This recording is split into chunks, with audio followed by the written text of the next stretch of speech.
Today, we're doing something a little different. This isn't a battle report in the traditional sense.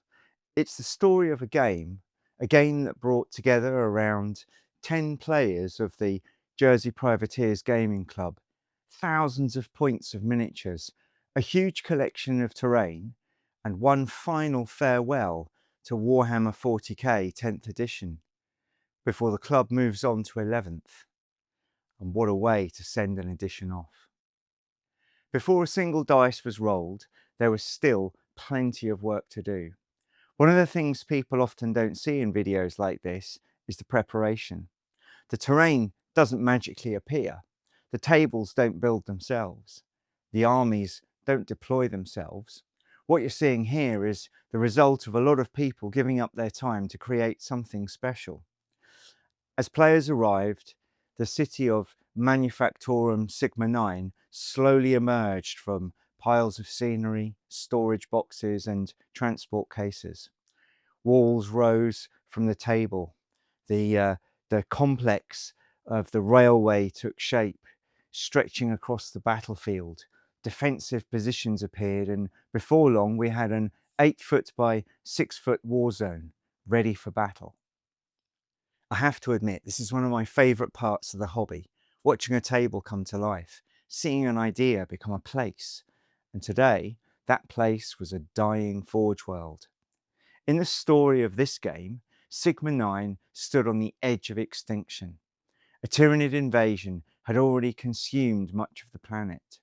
The remaining Imperial forces had withdrawn behind the fortified walls of a central bastion. Evacuation craft continued to launch from the city. Every minute the defenders survived meant more lives escaping into the void. The attackers had no interest in territory, no interest in negotiation, and no interest in survival. They had come to consume. The attacking alliance was an unusual one. At first glance, it appeared to be a Tyranid swarm, massive creatures, Bio-Titans, endless waves of alien horrors. But hidden amongst them was something far darker, the Emperor's children.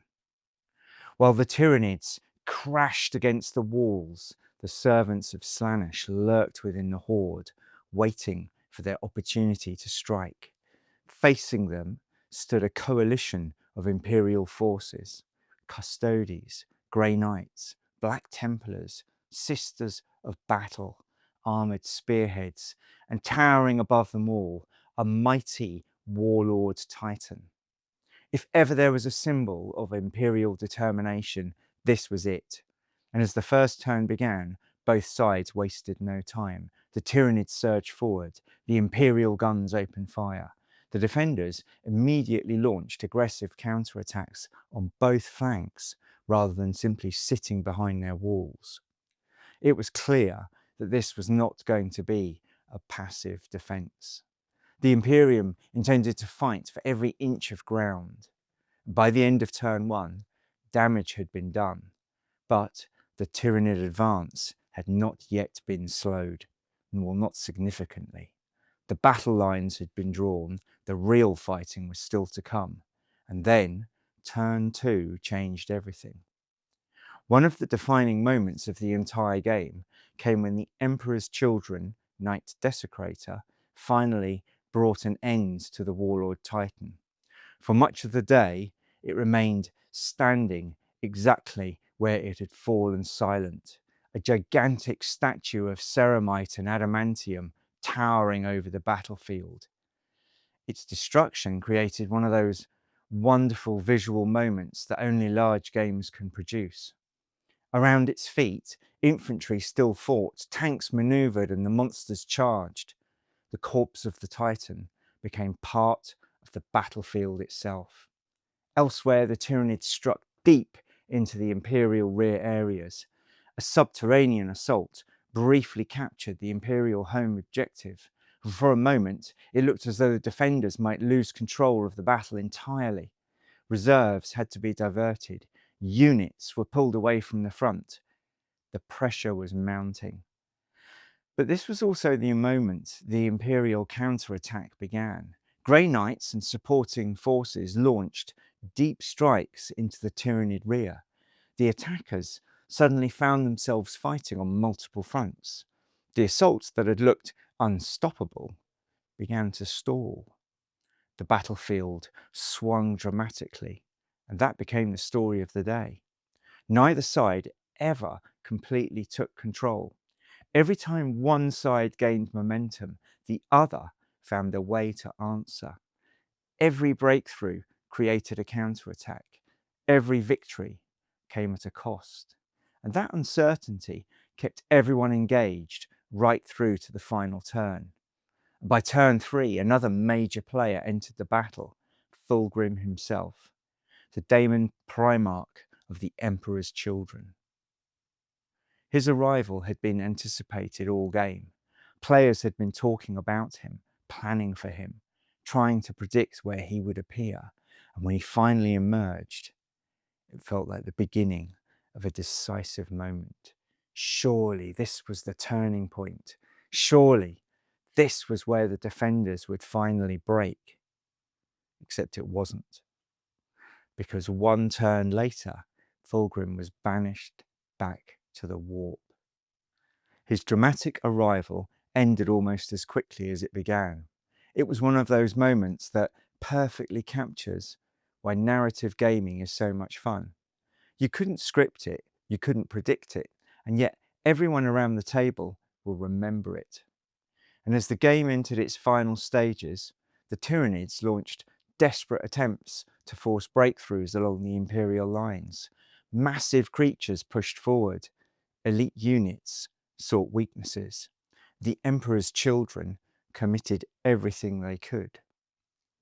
The defenders, meanwhile, abandoned the comfort of the walls. Gun lines descended from the fortifications. Counterattacks were launched. Reserves were committed. Every available unit was thrown into the fight. By the end of turn 4, it became clear that the attackers had run out of opportunities. There were still isolated objectives beyond Imperial control, and there were still Tyranid forces fighting fiercely. But the great breakthrough never came. The walls had held. The evacuation could continue. The citizens of Manufactorum Sigma 9 had survived, at least for now. And that's really the thing I'll remember most about this game. Not the winner, not the points, not even the Titans. What I'll remember is seeing this terrain used exactly as I'd always hoped it would be. When I built much of this scenery a couple of years ago, I imagined huge battles being fought across it, massive armies, dramatic stories, players gathering around a table to create something memorable together. And that's exactly what happened. Before we finish, there are some people I'd like to thank. Firstly, my brother Richard. He spent the entire day helping film B-roll, conducting interviews, carrying equipment, and generally making sure I could focus on capturing the event. I genuinely couldn't have produced this video without his help. And I'd also like to thank Peter for organising the game and bringing all the players together. Games of this scale don't happen by accident. They require planning, coordination, and commitment. And Peter put in a huge amount of work to make this happen.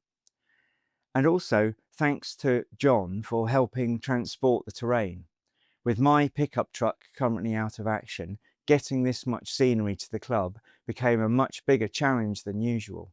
And without that help, the battlefield, well, it simply wouldn't have existed. And finally, thank you to every player who took part. Some were there from the beginning to end. Others could only stay for part of the day, but every single one of them contributed to making this game special. The armies looked fantastic. The attitude around the table was excellent. Everyone played in the spirit of the game, and that's what makes club gaming so enjoyable. Looking ahead, Peter and I spent part of the day discussing the club's forthcoming open day.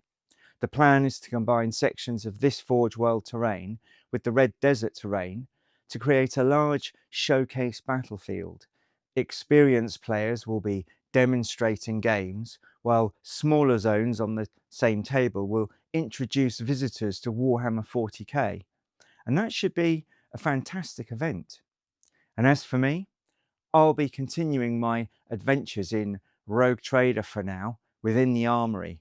Not because it's better and not because it's worse, simply because it's the game we're enjoying and the game I know best. And the Armoury has been having a lot of fun exploring those early days of the hobby. And that said, after seeing today's battle, I can't help thinking that one day it would be great to see the entire chapter of the Fighting Tigers marching onto a battlefield like this. And perhaps not today, perhaps not tomorrow. I still have plenty of Space Marines to finish first, but one day. For now though, the terrain is packed away, the battlefield is silent, Manufactorum Sigma 9 has been saved. And with that, we'll see you on the battlefield.